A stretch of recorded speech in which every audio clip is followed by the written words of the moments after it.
Hey, what's up? It's Kit time for another video. Today, we will be talking about slow jigging reels. Now, I know that this is a topic that a lot of people are waiting for. That's A. And B, I know that a lot of people are kind of curious about quite a few things that I say in some of the videos, especially when I say that there are exceptions. So, what are those exceptions? And we're going to talk about those little things. And also, a bit of a note for you guys. Okay. Firstly, I am not gonna tell you to follow exactly what I'm showing you here. So if you want to buy these reels, go right ahead. I would advise you though that you start with the standards, and the standards will always be Shimano and Daiwa. No matter what type of fishing that you're doing, the standards, the world standards, are Shimano and Daiwa. And they would always have a reel that's fit for almost any sort of fishing that you will do. Okay, so take note that for slow jigging, especially, there are reels from Daiwa and Shimano that would suit this type of method perfectly. For Shimano, it will be the Ocea Jigger series of reels. It could be the Ocea Jigger F Custom. It could be the silver ones, but the silver ones are the most common and the standards. Okay. Now, in the Daiwa side, it would be the Daiwa Saltiga. And before you actually go into, say, let's say some people would go substandard and the others would be going over standard. There are a few things that you should look for in a reel that should help you with your buying decision. And one of the biggest and probably most missed out on by a lot of anglers is the weight of the reel. Now, there is a fundamental in physics, and a lot of people will probably argue, but it's physics. You can't really argue with physics when it comes to quite a few things. And this is one of them, okay? And this has a lot to do with how vibrations are transmitted, okay?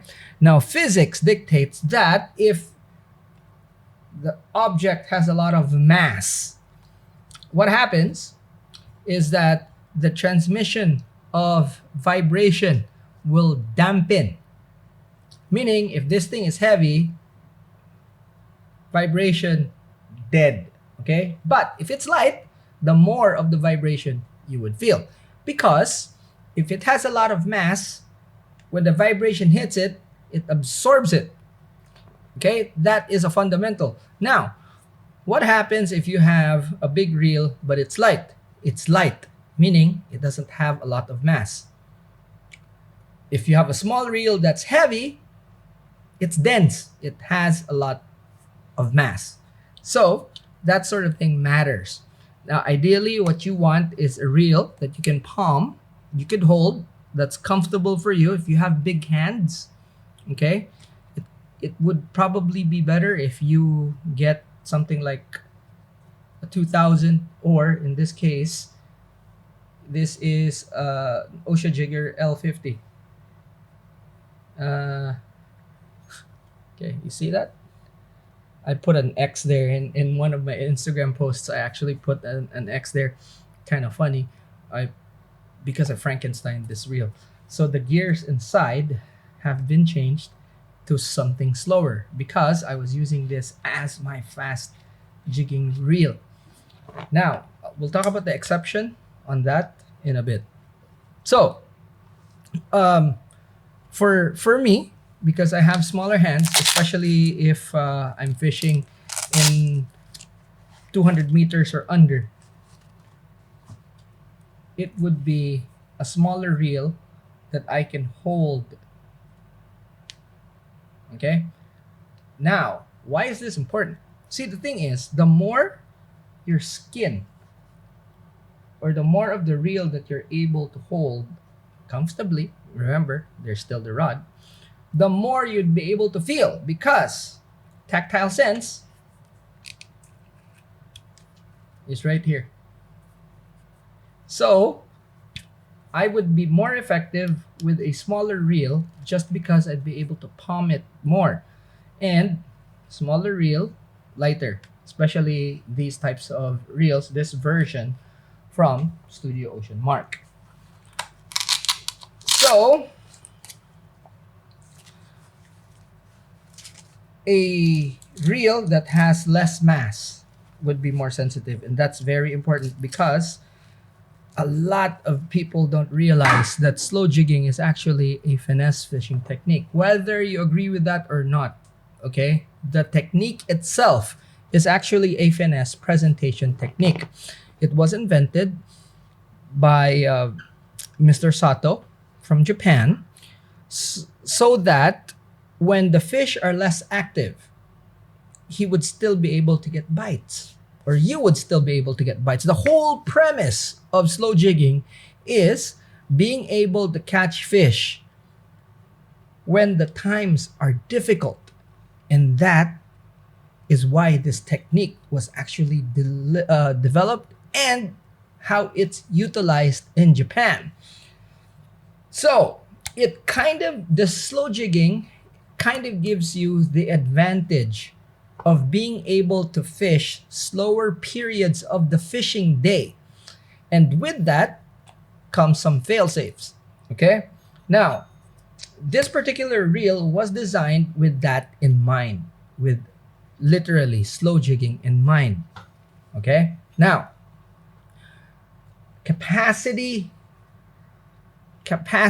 is very important. The whole reason why this has the capacity that it has is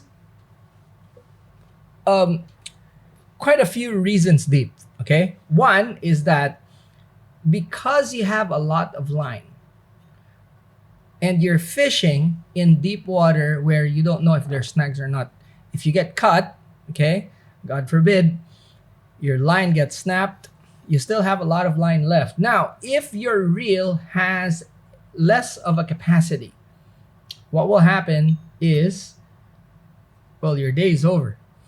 Okay? So you better have a spare spool if that's the case, or a spare reel. So when you're out there, you always have to have kind of like a backup reel, which this is actually the reason why it doesn't have line, is because I haven't spooled it yet, because it's the backup of the backup. Now, the other reason is because the more line you have on the reel, okay, with the line stack, the more it will actually retrieve for you. And that goes hand in hand with the next thing that you need to look for in a reel, the retrieve speed. Now, a lot of people will probably say gear ratio. So here's the part where a lot of people don't realize, okay? So you have 110 centimeters when it's full. When it's full, it will retrieve 110 centimeters, but there is no way in hell it would retrieve 110 centimeters when it's empty like that. Okay? So if you have 5 winds right there, 5 winds worth, okay, 5 turns left on the spool, there is no way in hell that when you turn that, it will give you 110 centimeters. This is why I always tell people to look at not the ratio, but the retrieve speed, because people could just make a really big spool and it will retrieve really fast, even if it looks slow. So like, take for example, you can build a 4-to-1 reel that actually brings in more than 2 meters of line if the spool is made big. Okay? So a lot of people would say like, it's what do you call this? It's a fast reel. But in reality, the ratio might be high, but the retrieve speed is quite low. Also, you have to realize that what matters for slow jigging reels is not the retrieve speed when it is full. It matters when you're talking about how much line it can pick up when you're fishing at a certain depth. That's why it's very important to have a reel that has a very good capacity for the depth you are fishing. Okay, so it kind of doesn't make sense if you have a reel that has a shallow spool and you're fishing deep. Okay. Also, when you're fishing at 200 meters, make sure that you still have a lot of line on your reel to be able to fight the fish, because there are reels that just can't do that. Now, this is very important to know, because when you're fishing at depth, let's say at 150 meters, and your reel is slow, okay? Your reel is like a power gear. You have to reel in slack, stretch. Slack because guess what? When the boat is moving, the line doesn't drop straight. It's actually going on a C. Okay, so if this is the boat, the current is going this way.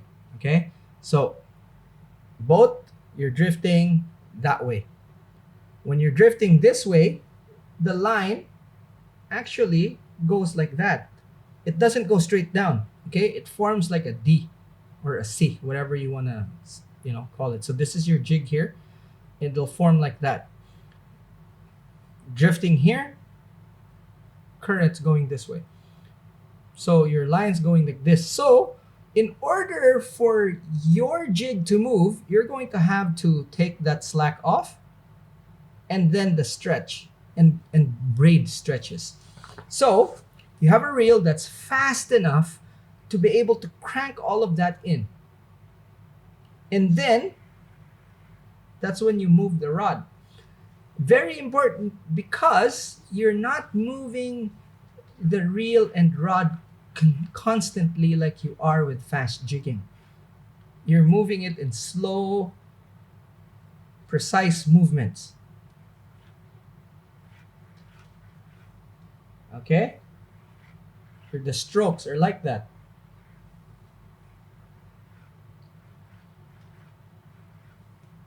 So it works together with the rod.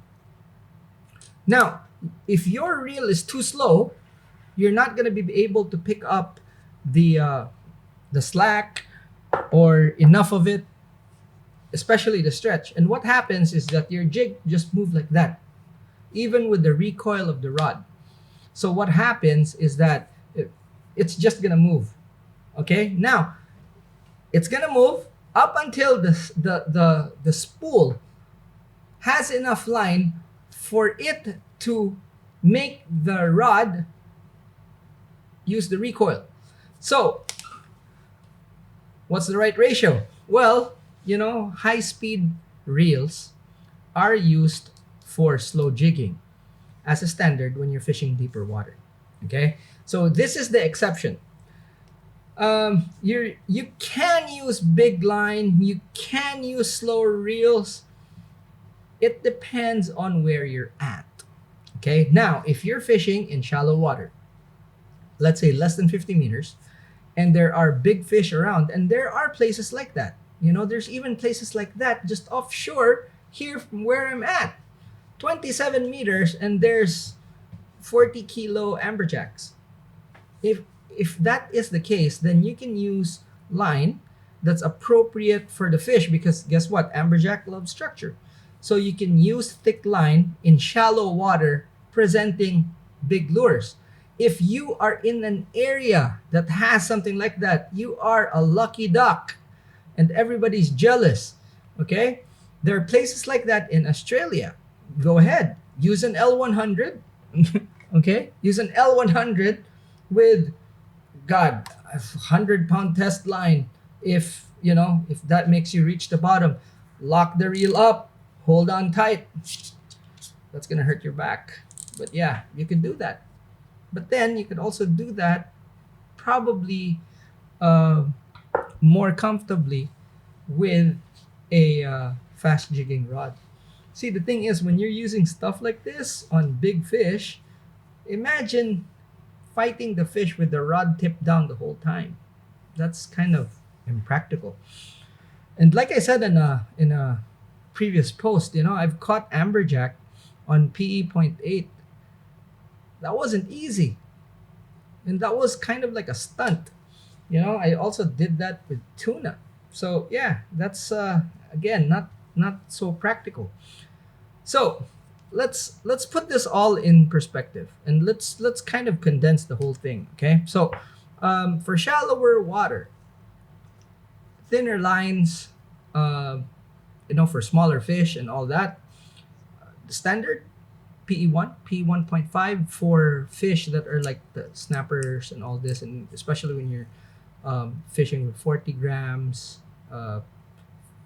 40, 50, 60, even up to 80, in shallow water. Reels such as this are great, and deeper than 50 meters, then that's when I use something like an HG, something like this. If it is shallower than 50 meters, power gear is really more efficient. Something like this. And this has a big spool. This is actually bigger than my L30 because this is a 35 size. And a PG, especially with a big spool like this, like I mentioned, picks up a lot of line and can move your jig very actively. So if you're on shallow water and you use a higher gear reel, such as this one, and what happens is that you will tend to pull your jig out of the strike zone faster. So guess what's more effective? A slower reel. Now, if you are fishing in an area where there's massive fish and you want to present something really big, a bigger reel, such as up to, even this is like the biggest reel in production for this particular brand, Studio Ocean Mark, L100. And you could put PE8 on this sucker and pull on that fish. You can in shallow water, just as long as you can get vertical with your line, and you can present this near structure, pull the fish out, no problem. You can do it. So that's a wider spooled reel. If you want something narrower, an L80 would work. Probably a PE6 on this one. Okay, same size reel, only narrower. You could use something such as this, which is power gear. Okay, now the L100 that I have is something that I use for deep water. It is spooled with PE3, and it's a fast retrieve reel. This is 5.9 to 1, and it brings in 113 centimeters per crank. So, a big spool, wide, moves the jig. Big, heavy jigs. Done deal. Okay? Again, I can use this in shallower water with big line, especially with big jigs, if I need to. If it was a power gear, let's say, but I have the L80 for that, and this is the power gear. So, I spooled this with PE6, I believe. So this, PE6. So this has PE6. Can I use it again? Can I use it for shallow water slow jigging? Yes. Normally, this is my big size fast jigging reel. So it doubles as that. All I need is a different rod. So you can see how the system kind of pulls together. I have an L50, okay, and this is spooled with PE 2.5. I have another one that's spooled for PE2. I have extra spools so that these are something that are kind of flexible that I can use for you know, different conditions. So this is for fishing in water that is up to 250 meters. This particular one. Okay. Again, I chose a reel that I can hold on to. Okay. I have small hands, so using an L80 is kind of cumbersome for me. An L50 is just about the max that I could comfortably hold. But I find the L30, which is the small one that I showed you earlier, to be the go-to reel for depths of up to, let's say, 170. And over that, I would pick this up.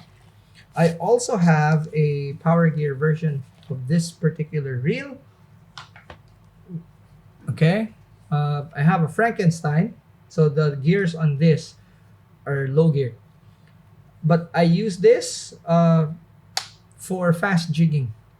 I have another one that's the same size that I could use for slow jigging. And guess what? I'm using that other one because it's lighter. Okay, it's also a power gear. It's lighter, so I reserve the heavier one. And this is already kind of light as it is. Okay, so I'm using this for fast jigging. And I haven't spooled it with line, but this will be a PE4. Okay, so this is kind of like my all-around fast jigging of up to, like, say, 200 meters.